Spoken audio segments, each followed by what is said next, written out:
అధ్యక్ష 2015 India bulls అనే గుజరాత్ కంపెనీతోని వీళ్ళు ఎంత దివ్యజ్ఞానులు కాలజ్ఞానులు బ్రహ్మం గారు తెలుసు కదా అధ్యక్ష, కాలజ్ఞానం చెప్పిండు. వాళ్ళ ముతాతలు ఉన్నారు అధ్యక్ష. 2015లోనే కేంద్ర ప్రభుత్వం నరేంద్ర మోడీ 2023-24 నాడు 50% ఉత్పత్తి చేయండి అని చెప్తారని ఊహించి ఆ రోజు సబ్ క్రిటికల్ టెక్నాలజీ కొన్నామని మాజీ మంత్రి గారి సభను తప్పుదో పట్టిస్తుంది అధ్యక్ష. వీళ్ళు సబ్ క్రిటికల్ టెక్నాలజీ కొని ఇండియా బుల్స్ దగ్గర కమిషన్ కొట్టింది 2015లో. 50% ఉత్పత్తి బొగ్గుతోని వాడుండి అని చెప్పింది 2023-24లో అధ్యక్ష. అది కూడా సూచన మాత్రమే, ఇదేమీ ఒత్తిడి లేదు, ఇదేమీ నిబంధన లేదు. ఎందుకు చెప్పిండ్రు? కాలుష్యాన్ని తగ్గించడం కోసము. ఈరోజు సోలార్ ఇతర గ్రీన్ ఎనర్జీ వచ్చింది, అది వాడండి అని సూచన చెప్పారు. దాన్ని కూడా 2015 నాడు చేసిన తప్పులను కప్పిపుచ్చుకోవడానికి 2023-24 నాటి నరేంద్ర మోడీ గారి ప్రభుత్వం చేసిన సూచనను సభలో ప్రస్తావించి సభను తప్పుదోవ పట్టించి ఈరోజు తెలంగాణ ప్రజల్ని మభ్యపెట్టాలనే ప్రయత్నం చేస్తుండు. 4వది అధ్యక్ష, కడపలో రాయలసీమ థర్మల్ పవర్ ప్రాజెక్ట్, విజయవాడలో థర్మల్ పవర్ ప్రాజెక్ట్, ఇట్లాంటి ఉమ్మడి రాష్ట్రంలో సమైక్య పాలనలో సీమాంధ్ర ముఖ్యమంత్రులు చేసిండ్రు కాబట్టే తెలంగాణ రాష్ట్రం తెచ్చుకున్నాం అధ్యక్ష. ఆనాడు రాజశేఖర రెడ్డి గారు చంద్రబాబు నాయుడు గారు ఇట్లాంటి నిర్ణయాలు చేసిండ్రు కాబట్టి తెలంగాణ వచ్చింది. ఆనాడు ఆ చంద్రబాబు నాయుడు గారితో మంత్రిగా అంటగాగి 16 జీవోనే వద్దు, అసలు మేధా సంపత్తి ఎక్కడున్నా వాడుకోవాలి అని చెప్పి మాట్లాడింది వాళ్ళ నాయకుడు కాదా? చంద్రబాబు నాయుడు పక్కలే చేరి చంద్రబాబు నాయుడుతో ఇవన్నీ చేయించింది వాళ్ళు కాదా?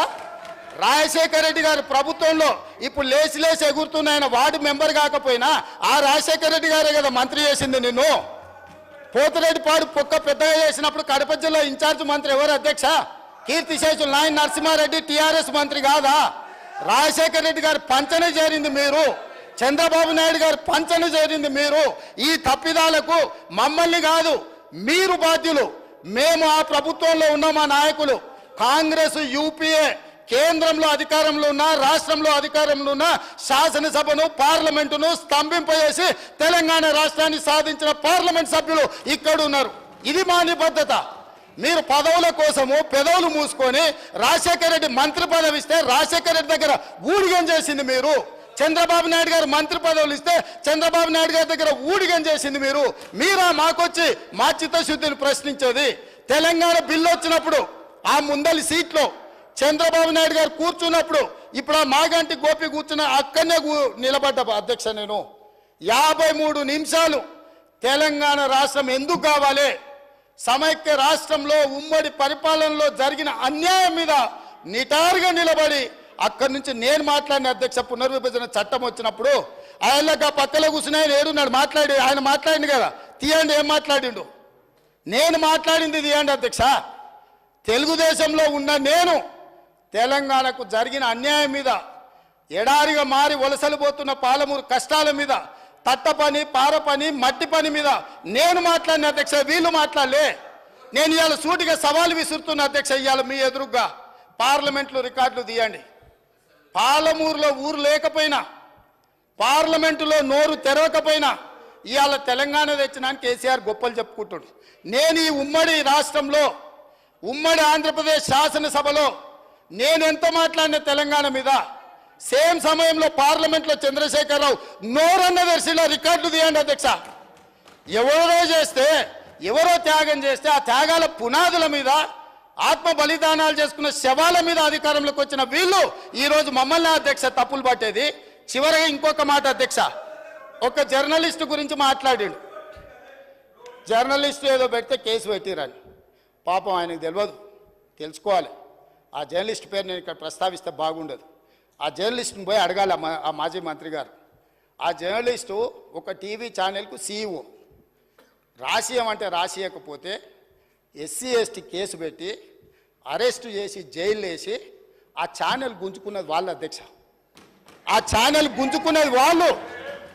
ఏ జర్నలిస్టును ఈరోజు కేసు పెట్టిరని చెప్తుండ్రో ఆ జర్నలిస్టు ఒక ఛానల్ సీఈఓ ఉంటే ఆ ఛానల్ వాళ్ళకు వ్యతిరేకంగా ఉందని ఆ జర్నలిస్టు మీద SC ST case Banjara Hills police స్టేషన్లో పెట్టి జైలుకు పంపించి నెల రోజులు జైల్లో పెడితే నా అడ్వకేట్ను పెట్టి నేను బెయిల్ ఇప్పించిన అధ్యక్ష. వీళ్ళ దోపిడీ ఆ ఛానల్ గుంజుకున్న విధానం ఇవాళ చర్చ చేయడానికి సిద్ధంగా ఉంటే రమ్మని ఉన్నారు అధ్యక్ష. వివరాలన్నీ నేను బయట పెడతా. మీరా ముసలికన్నీరు గార్చేది ఏ జర్నలిస్టునైతే మీ మాట ఇంటలేదని ఆమె సొంతంగా కష్టపడి పెట్టుకున్న ఛానల్ గుంజుకోనికే ఎస్సీ ఎస్టీ కేసు పెట్టి ఆడపిల్లని జైలుకు తోలిన పాపం ఊరికే పోదు. అందుకే ఇవాళ మీ ఇంట్లో జైల్లోకి పోతున్నారు అధ్యక్ష. మంది ఆడబిడ్డలను జైలుకు తోలినందుకు ఆ నొప్పి తెలవడానికే మంది పిల్లలు జైల్లోకి పోతుంటే ఆడపిల్లలను కూడా కేసులు పెట్టి జైలుకు తోలినందుకు ఇవాళ ఆ రౌండ్ మీకు వచ్చింది అధ్యక్ష. ఊరికే రాలే, చేసిన పాపాలు ఊరికే పో అని పెద్దోళ్ళు చెప్పిండ్రు అధ్యక్ష. మమ్మల్ని అందరినీ జైలుకు తోలిండ్రు, రాజకీయ కక్షతో దోలలే. ఫామ్ హౌజులు కట్టుకున్నది మీరు, ఫామ్ హౌజులు కట్టుకున్నది మీరు, నియమాలు ఉల్లంఘించింది మీరు. వాటిని బయట పెట్టినందుకు జైల్లో పెట్టి డిటెన్షన్ సెల్లో పెట్టిరు అధ్యక్ష. నన్ను 16 రోజులు ఒక్క మనిషి లేకుండా ఐఎస్ఐ తీవ్రవాదులను ఎక్కడ పెడతారో అట్లాంటి డిటెన్షన్ సెల్లో నన్ను 16 రోజులు పెట్టిండ్రు అధ్యక్ష చెర్లపల్లిలా. నేను భయపడలే, లొంగిపోలే, నిలబడి నిటారుగా కొట్లాడిన అధ్యక్ష. మీరు జైలుకు తోలితే భయపడటోళ్ళు ఎవరు లేడు.